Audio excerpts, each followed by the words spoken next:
உலகிலே இதுவரை தோன்றிய கம்போசர்கள், இசையமைப்பாளர்கள், இந்தியாவிலே தோன்றிய இசையமைப்பாளர்கள், உலக அனைத்தும் தோன்றக்கூடிய மாமேதைகள், தோன்றியிருந்த மாமேதைகள் யாருக்கும் ஒரு அரசு பாராட்டு விழா நடத்தியதில்லை. இசை உலக சரித்திரத்திலேயே முதலாவது முறையாக ஒரு இசையமைப்பாளருக்கு ஒரு பாராட்டு விழா நடத்துகிறது தமிழக அரசுதான். தமிழக மாண்புமிகு முதல்வர் மு.க. ஸ்டாலின் அவர்கள், நான் சிம்பனிக்கு போகிறேன், அடுத்த நாள் போகிறேன் என்றால் முதல் நாளே வந்திருந்து பொன்னாடை அணிவித்து வாழ்த்து தெரிவித்து வழி அனுப்பி வைத்தார். அதேபோல் அங்கே லண்டனிலே இசை அரங்கேற்றம் செய்துவிட்டு அடுத்த நாள் ஃப்ளைட்டில் உடனே நான் திரும்பி வரேன். திரும்பி வரும்பொழுது ஃபோன்லேயே வந்து அங்கே ஸ்ரீராம தொடர்பு கொண்டு அரசு மரியாதையுடன் அவரை வரவேற்க வேண்டும் என்று முடிவு செய்திருக்கிறார்கள் என்று ஸ்ரீராம் வந்து எனக்கு அறிவித்திருக்கிறார்கள் என்று எனக்கு செய்தி வந்தது என்று சொல்லுகிறார். என்னால் நம்ப முடியவில்லை. இங்கே வந்து பார்த்தால் அமைச்சர் பெருமக்கள், அமைச்சர் தங்கம் தென்னரசு அவர்கள் வந்து காத்திருக்கிறார்கள். கையில் மலர் செண்டுடன் காத்திருக்கிறார்கள், என்னை வரவேற்கிறார்கள்.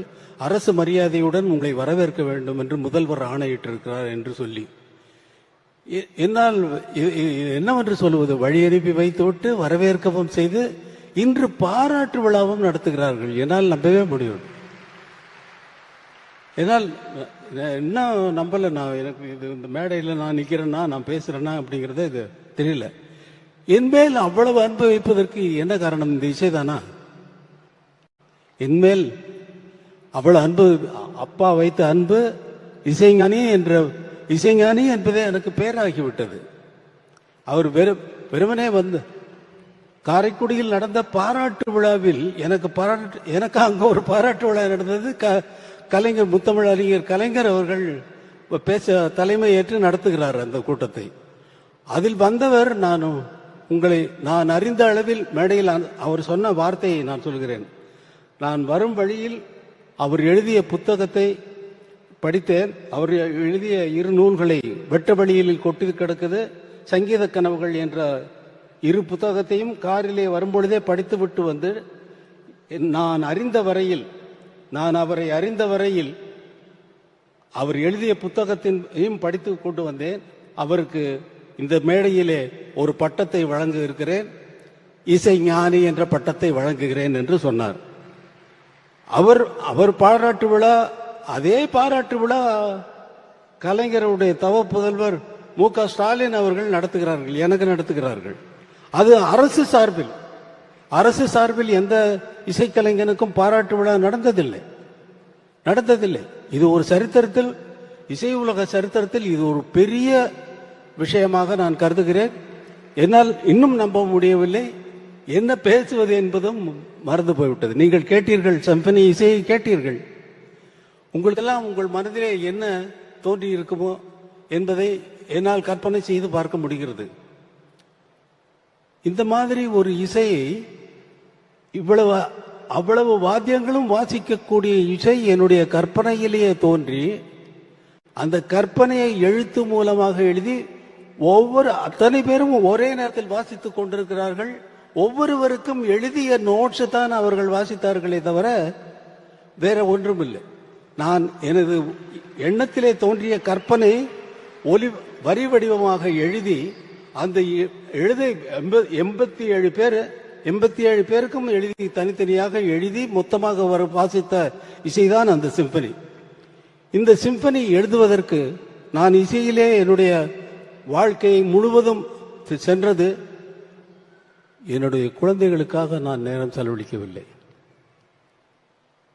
என்னுடைய குழந்தைகளுக்குடைய நேரத்தை செலவழித்திருந்தால் இந்த சிம்பனியை எழுதியிருக்க முடியாது. இதே போல நீங்கள் விரும்பி கேட்கின்ற அத்தனை பாடல்களையும் நான் கம்போஸ் செய்திருக்க முடியாது. அதனால் இங்கே நான் நன்றி தெரிவிக்க வேண்டியது முதலாவதாக என்னுடைய குழந்தைகளுக்கு. என்னை பொறுத்து கொண்டு கார்த்திக் ராஜா, இவன் போயிட்டானா,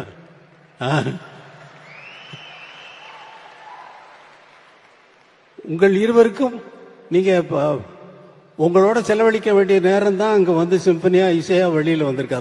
அதை நினைச்சு நீங்க சந்தோஷப்படலாம். உங்களோட எங்க டாடி நீங்க எங்களுக்காக நேரம் செலவிடலைன்னு சொல்லி நீங்க இனிமேல் கம்ப்ளைண்ட் பண்ண போறதில்லை. இது உங்களுக்கும் வயசாயிடுச்சு, உங்கள் குழந்தைகள் வந்து உங்களுக்கு சொல்ல போகுது. அத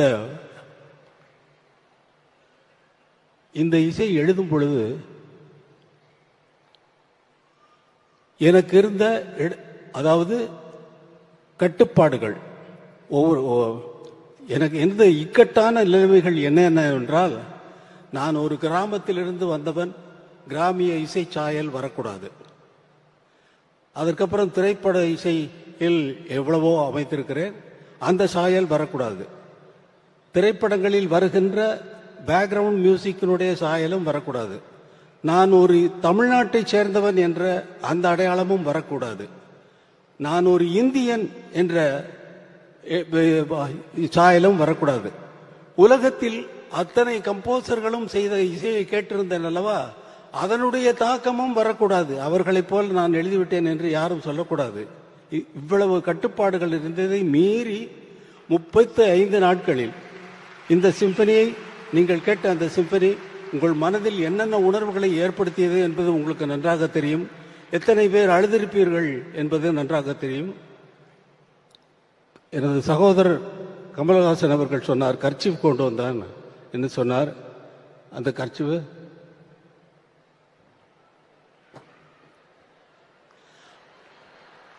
அழுததுக்கு சாட்சி இவர், கண்ணீருக்கு சாட்சி.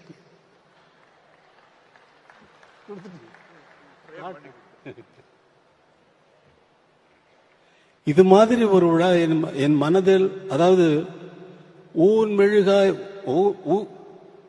மெழுகாய் உருகும் கரையும் அதில் உலகம் மறந்து போகும் என்று சொல்லுது நமது முதல்வர் அவர்கள் ஏற்பாடு செய்த இந்த பாராட்டு விழாவை.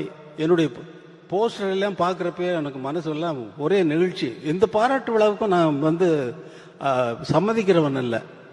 அவர் திரும்பி வந்தவுடனே வீட்டிற்கு சென்று அவரை கண்டால், அவர் சாதாரணமாக ஸ்டாலின் அவர்கள் கேட்டார், ஒரு பாராட்டு விழா நடத்தி விடலாமா அரசு சார்பில் அப்படின்னாரு.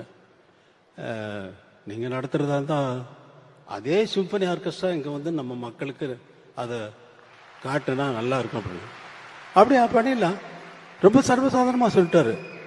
இது பிராக்டிக்கலாக எவ்வளவு கஷ்டமான விஷயம்ங்கிறது, 87 பேரை சேர்க்கறதுங்கிறது ரொம்ப கஷ்டமான விஷயம். அதில் ஸ்ரீராம் பட்ட அவஸ்தை, அந்த ஆர்கெஸ்ட்ரானுடைய இன்சார்ஜாக இருக்கக்கூடிய பீட்டர் இங்கே தான் இருப்பார், நான் பேசுறது கேட்டுட்டு இருப்பார்.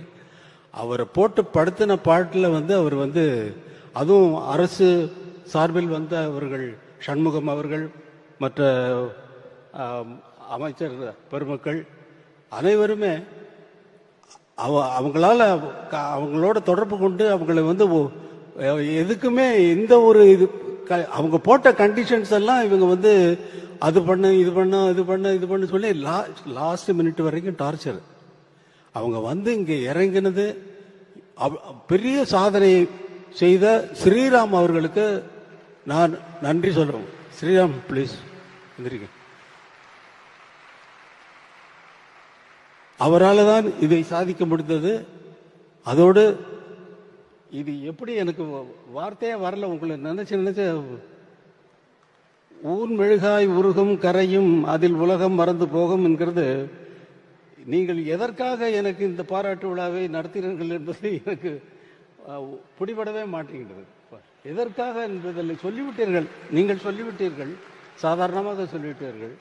எனக்கு அந்த என்னால் முடியல. இந்த மகிழ்ச்சி தான்.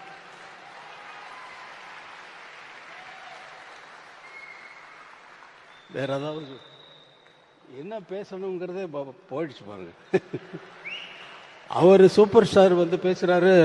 அவர் என்கிட்ட 2 நாளைக்கு முன்னாடி ஃபோன் பண்ணி நம்ம பண்ணதெல்லாம் நான் சொல்ல போறேன் அப்படின்னாரு. நம்ம பண்ணதெல்லாம்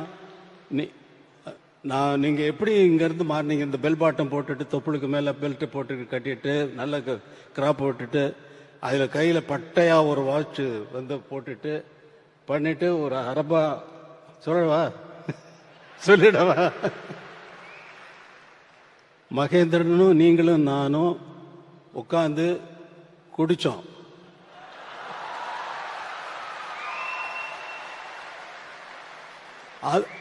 ஸ்டுடியோவில் வந்து சொல்றாரு, அவர் சொல்றாரு, என்கிட்ட சொல்றாரு, குடிச்சோம் ஞாபகம் இருக்கா உங்களுக்கு? அப்புறம் இல்ல நீங்க அவர் அரை பாட்டில் பீரை குடிச்சிட்டு ஆட்டம் இருக்கு பாருங்க அப்படின்னாரு. அதை சொல்ல போறேன். நீங்க என்ன வேணாலும் சொல்லிக்கங்க, அதை பத்தி எனக்கு கவலை இல்லை.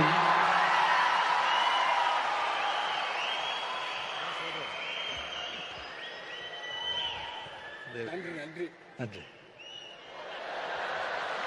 விஜிபியில் வந்து ஜானி கம்போசிங் நான் அங்கே ஷூட் பண்ணிட்டு இருந்தேன், அங்கேயே தங்கியிருந்தேன். இவரு மகேந்திரன் சார் வந்தாங்க. இது பண்ணிட்டு ஈவினிங் நைட்டு நானும் மகேந்திர சார் வந்து ட்ரிங்க்ஸ் எடுத்தோம். இவர்கிட்ட கேட்டோம், சுவாமி சார் என்ன பீர் ஆஃப் பாட்டில் பீர் அடிச்சுட்டு இவர் போட்ட ஆட்டோ இருக்க. ஐயோ ஐயோ ஐயோ ஐயோ 3 மணி நைட் வரைக்கும். மகேந்திரன் அப்ப சொல்றாரு, ராஜா இந்த சாங் இது சும்மா இருங்க சார் அப்படின்னு சொல்லி ஊர்ல கிசு கிசு எல்லாம் கேட்கிறாரு. மெயினா ஹீரோயின்ஸுங்க பத்தி. அண்ணா பெரிய லவ், பெரிய லவ், அதான் இந்த பாட்டெல்லாம். சொல்லுங்க சார். அப்படி இருந்தவர் இன்னும் நிறைய இருக்கு, இன்னொரு வாட்டி நான் வச்சுக்கிறேன்.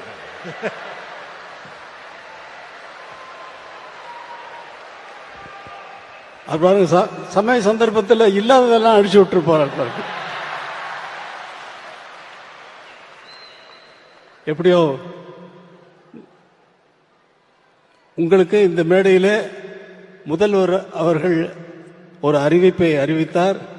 அதற்கு முதல்வர் அவர்களுக்கு என்னுடைய மனமார்ந்த நன்றியை தெரிவித்துக் கொள்கிறேன். நான் உங்களுக்கு ஒரு அறிவிப்பை சொல்லுகிறேன். இந்த அரங்கத்திலே இவ்வளவு பேர் தான் இந்த இசையை கேட்க முடிந்தது. எனக்கு நமது மக்கள் அனைவரும் கேட்க வேண்டும் என்ற ஆசை எப்பொழுதும் உண்டு. ஏனென்றால் இதை நீங்கள் இந்த இந்த இந்த இசையை வேறு எங்காவது கேட்டிருக்கிறீர்களா? எங்கேயாவது கேட்டிருக்க முடியுமா? இந்த இன்பத்தை நேரடியாக கேட்டால்தான். இதை ரெக்கார்ட் செய்து கேட்கறதுல அர்த்தமே இல்லை. அது இந்த இந்த உணர்வை நமக்கு கொண்டு வராது. 87 பேரும் ஒரே நோக்கத்தோடு ஒரே கவனத்தோடு அந்த இசையை எப்படி பிரசன்ட் பண்ணுவது என்பதிலேயே அவர்கள் கவனமெல்லாம் இருக்க போய்த்தான் இந்த இசை இவ்வளவு உயர்ந்ததாக இருக்கிறது. எல்லோருடைய கவனமும் ஒரே நேரத்தில் ஒரே இடத்தில் இருக்கிறது. மற்றபடி மற்ற இசைகளுக்கெல்லாம் அந்த விஷயமே கிடையாது. 87 பேர் எங்கேயாவது திரும்பி பார்த்தாங்களா? யாரையாவது பார்த்தாங்களா? ஒருத்தராவது? அவர்களுடைய வாத்தியம், அவர்கள் முன்னால் இருந்தக்கூடிய இசை குறிப்புகள், அதைத்தான் வாசித்தார்கள். இந்த இசையை நேரடியாக கேட்கும் பொழுதுதான் நம்முடைய உள்ளமெல்லாம் கரைகிறது, நம்முடைய கண்களிலிருந்து நீர் கசிகிறது, நம்முடைய உயிரை போய் அது ஆட்டுகிறது. இது சினிமா பாடல்களிலேயே நடந்தாலும் கூட இந்த மாதிரி உயர்ந்த இசையை கண்டுகொள்ளாமல் நாம் எதற்கு இந்த உலகத்தில் உயிர் வாழ வேண்டும்? எதற்கு இந்த உலகத்தில் உயிர் வாழ வேண்டும்? உயர்ந்த விஷயங்களை கண்டுகொண்டு அதை பற்றி கொண்டு மேலே போவதை விட்டுவிட்டு பல விஷயங்களில் நம் கவனத்தை சிதறடித்து விட்டு நம்மளுடைய சக்தியெல்லாம் வீணாகிறது, அதை சிதறடிக்கிறத காரணத்தினால். அதனால் இந்த இசையை நமது மக்கள் அனைவரும் கேட்க வேண்டும் என்பதற்காக பெரிய மைதானத்திலே இதே இசை கலைஞர்களை கொண்டு அவர்களுக்கு இந்த சிம்பனியை நான் நடத்தி காட்டுவேன் என்று உங்களுக்கு ஒரு வாக்குறுதி கொடுக்கிறேன்.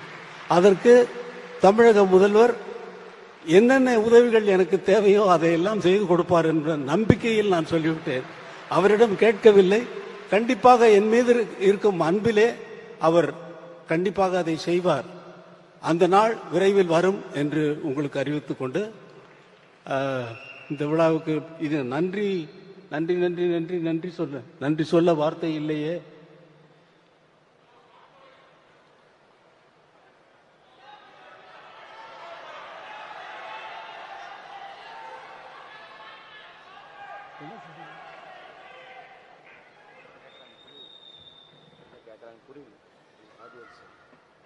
புரியல எனக்கு.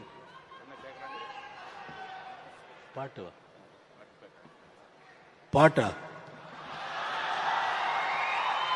நான் தான் பாடினேன், ஆர்கெஸ்ட்ராவோட அவங்களோட பாடினேன்ல.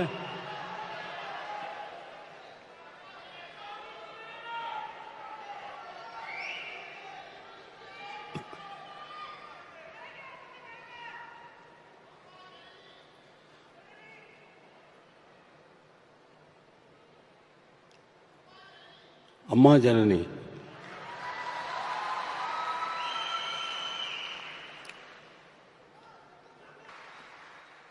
கோடான கோடி ரசிகர்களின் சார்பாக இசைஞானி இளையராஜா அவர்களுக்கு மீண்டும் ஒரு முறை நம் கைத்தட்டல்கள் மூலம் நன்றியினை தெரிவித்துக் கொள்ளலாம்.